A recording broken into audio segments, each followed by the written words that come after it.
À la question qu'est-ce qu'une forêt, tous les États n'ont pas de réponse commune. On peut toutefois dégager des tendances générales. La forêt constitue une formation végétale, au sein de laquelle les arbres prédominent. Il s'agit d'une communauté d'êtres vivants remarquablement diversifiés, possédant une structure et une organisation complexes. Les couverts forestiers dépendent en effet du sol, du climat, de la latitude, de l'altitude ainsi que de l'action humaine. Rien que sur le sol européen, il est possible d'identifier trois types majeurs de forêts. 80% d'entre elles sont des forêts dites de climat tempéré. Certaines forêts du sud de l'Europe sont des forêts dites de type sèche, méditerranéen, alors que l'extrême nord du territoire européen est recouvert de forêts boréales. Cet ensemble structuré et fonctionnel constitue un écosystème. La forêt n'est toutefois pas immuable, elle change et évolue constamment.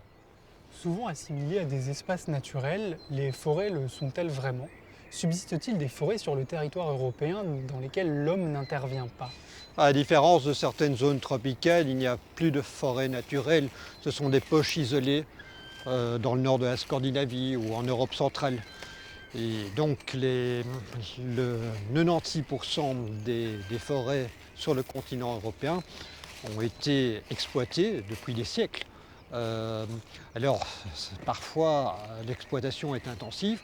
Par ailleurs, elle peut être extensive. Et nous sommes précisément dans une chaînée charmée qui tombe sous le statut de protection d'une zone spéciale de conservation en vertu de la directive 92/43 sur la protection des habitats.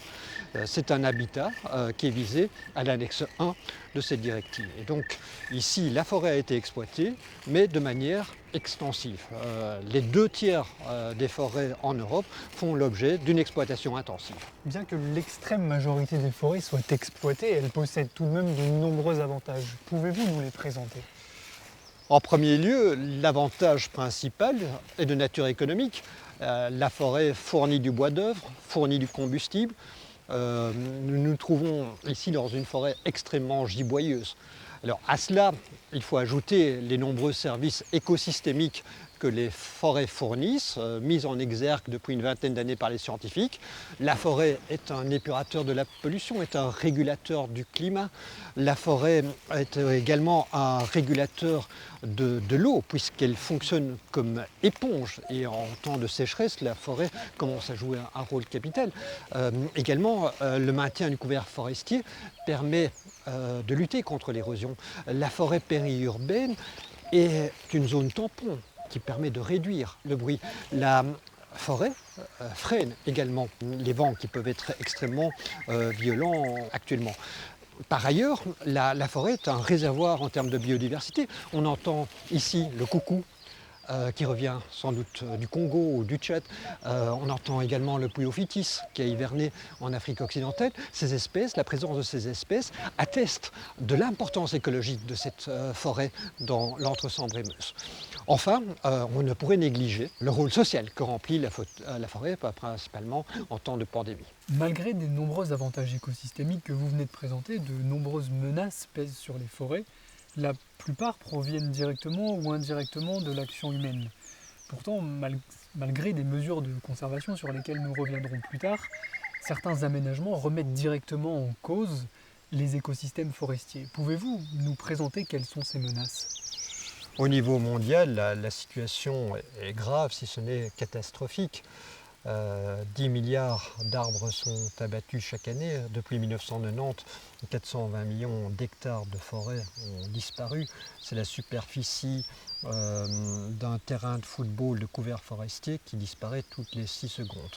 En revanche, la situation est meilleure a priori en Europe, dans la mesure où le couvert forestier, en raison de la déprise agricole, augmente. Mais ceci masque un paradoxe dans la mesure où l'augmentation du couvert forestier se traduit aussi par une diminution de la qualité écologique des bois et des forêts qui résulte d'une uniformisation, une banalisation qui conduit à un appauvrissement écologique. Alors cette uniformisation résulte d'un enracinement massif, d'une surproduction, où des espèces traditionnelles comme les feuillus, les chênaies, les charmées sont remplacées par des espèces plus rentables telles que des épicéas. À cela, il faut ajouter d'autres menaces telles que la pollution des eaux ou la pollution atmosphérique qui conduit à une acidification des milieux forestiers.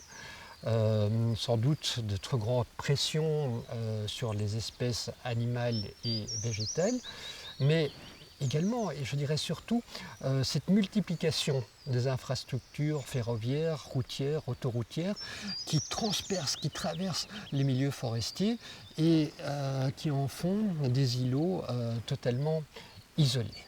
Donc la situation est préoccupante et on voit d'ailleurs dans les baromètres Natura 2000 que seulement 18% se trouvent dans un état de conservation favorable. Vous n'évoquez pas le changement climatique. Quel est son impact sur l'avenir de la forêt en Europe ?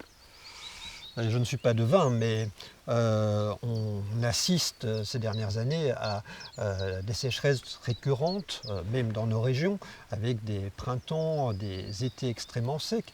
Et il est clair que pour le Luxembourg ou la Belgique ou le nord de la France, la hêtraie, qui est typique des climats tempérés, est appelée à être remplacée par des arbres qui sont mieux adaptés, comme le chêne. Ceci traduit un impact de l'augmentation des températures sur le couvert forestier. Mais il y a sans doute péril en la demeure, puisque on fait face à un effet domino, vous voyez. On assiste actuellement à une diminution du taux d'humidité. Les arbres ont tendance à s'assécher, à mourir de façon précoce, et alors à être attaqués par des insectes, des coléoptères parasites. Et ces arbres se transforment en une véritable litière, en un véritable combustible qui peut rapidement prendre feu dès que les températures atteignent des 35-40 degrés Celsius pendant l'été. Vous n'évoquez pas la chasse comme menace pesant sur les forêts.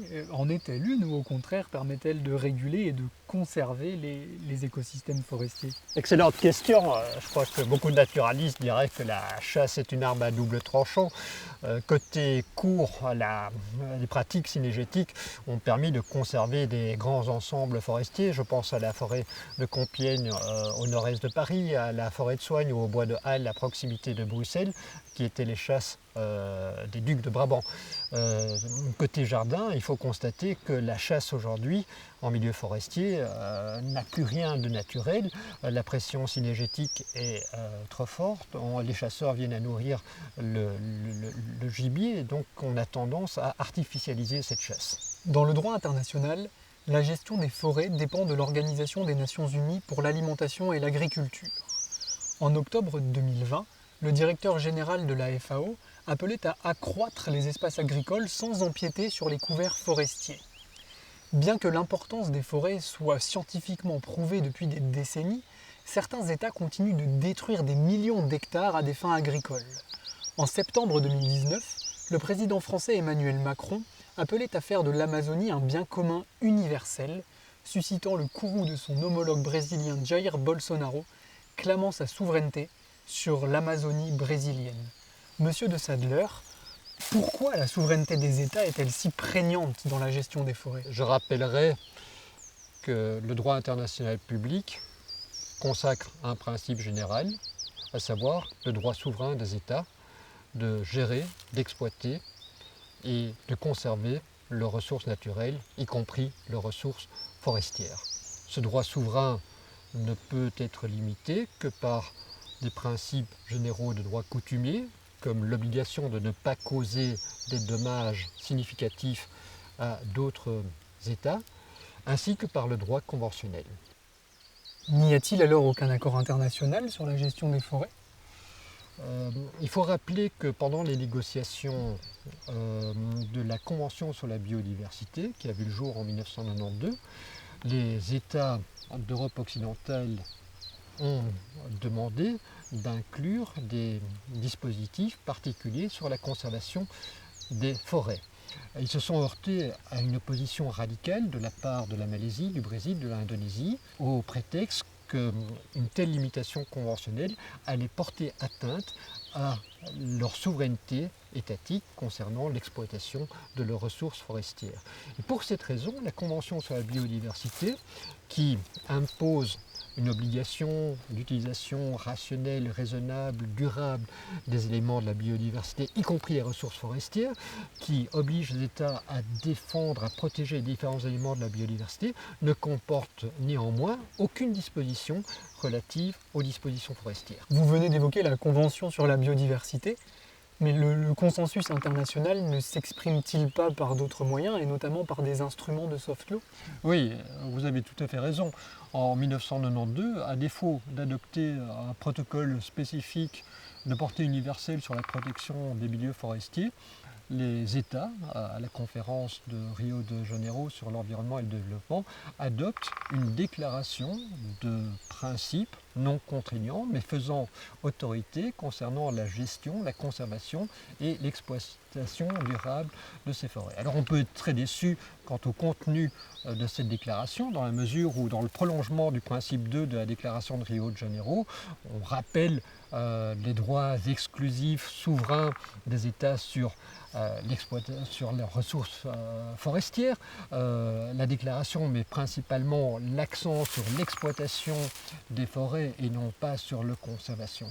Alors les choses se sont améliorées entre-temps, puisqu'en 2007, l'Assemblée générale des Nations unies adopta un instrument non contraignant, à nouveau, sur toutes les forêts, dont certains objectifs mettent davantage l'accent sur la conservation et sur la mise en place de réseaux de zones protégées.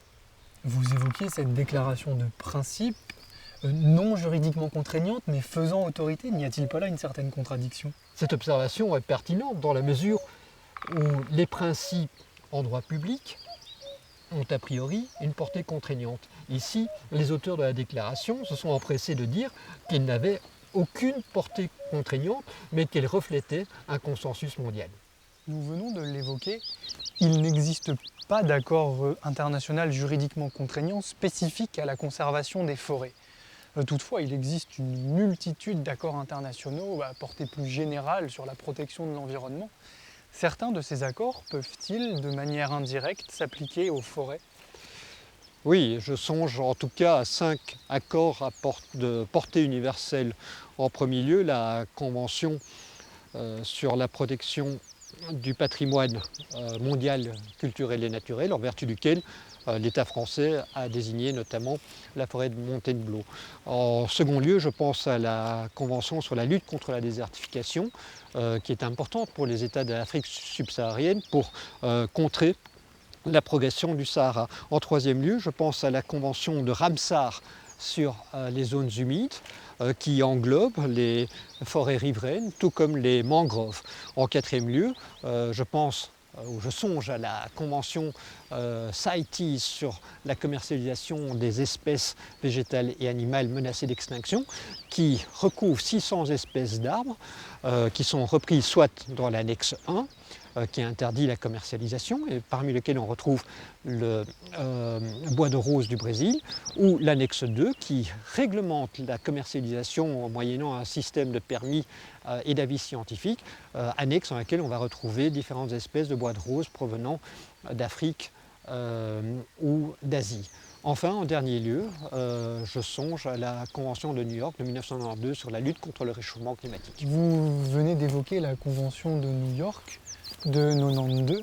Finalement, les mesures prises pour lutter contre le changement climatique constituent-elles une avancée ou un recul pour la conservation des forêts? Mais en toile de fond, il convient de rappeler que rien qu'en 2019, 12 millions d'hectares de forêts tropicales, dont un quart de forêts primaires, ont été détruites, coupées, brûlées. Ceci équivaut à environ 12% des émissions de gaz à effet de serre qui ont été émises dans le courant de l'année 2019.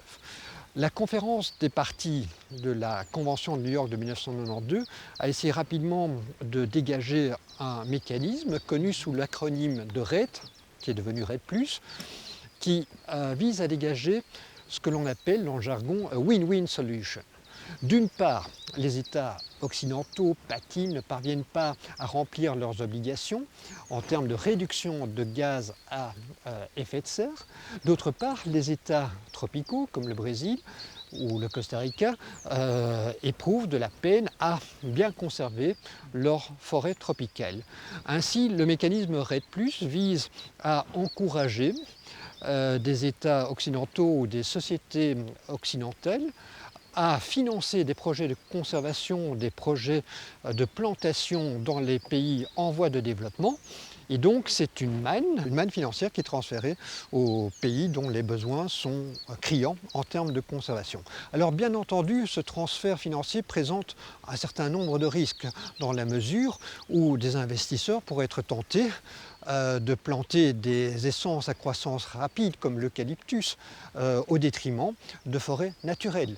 L'autre risque se rapporte au déplacement des activités économiques. Les forêts deviendraient soudainement extrêmement bien protégées et des activités agricoles seraient déplacées vers d'autres hotspots de la biodiversité. La conférence des parties de la Convention sur la biodiversité a adopté toute une série de lignes directrices en vue de contrecarrer ces risques. Nous venons d'évoquer cette multitude d'accords et de conventions qu'il existe à l'échelle internationale.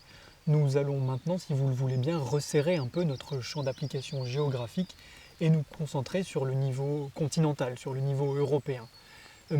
Quel régime international existe-t-il à l'échelle européenne ? À l'échelon européen, il faut rappeler d'abord que depuis le début des années 90, 44 États ont tenté de se concerter en organisant des conférences interministérielles sur la protection des forêts en Europe. Et donc ces conférences ont conduit à l'adoption de lignes directrices, notamment celle d'Helsinki en 1993 et celle de Lisbonne en 1997, sur la gestion durable des forêts. Et donc progressivement, des éléments de conservation de la biodiversité ont été intégrés dans ces lignes directrices. Alors bien entendu, ce n'est pas du droit contraignant. S'agissant de droit conventionnel plus classique, on se rappellera de l'importance que revêt la Convention de Berne sur la protection de la nature en Europe, qui a été adoptée sous l'égide du Conseil de l'Europe. Et les parties à cette convention, en 1995, ont adopté une stratégie pan-européenne sur la diversité biologique et paysagère qui a donné lieu au réseau Émeraude, qui reprend toute une série de sites d'importance capitale pour la biodiversité et qui est une préfiguration du réseau Natura 2000. Et à la différence des conventions sur les mers régionales, je pense notamment à celle de la Méditerranée, de la mer du Nord, de la mer Baltique ou de la convention d'Ospar, où il y a une kyrielle de protocoles qui portent sur des sujets spécifiques tels que la biodiversité en mer. Par rapport aux forêts, il n'y a pas d'instrument conventionnel spécifique, hormis un protocole, celui de Ptoro, à la Convention alpine, un protocole qui porte sur la conservation des forêts de montagne en zone alpine.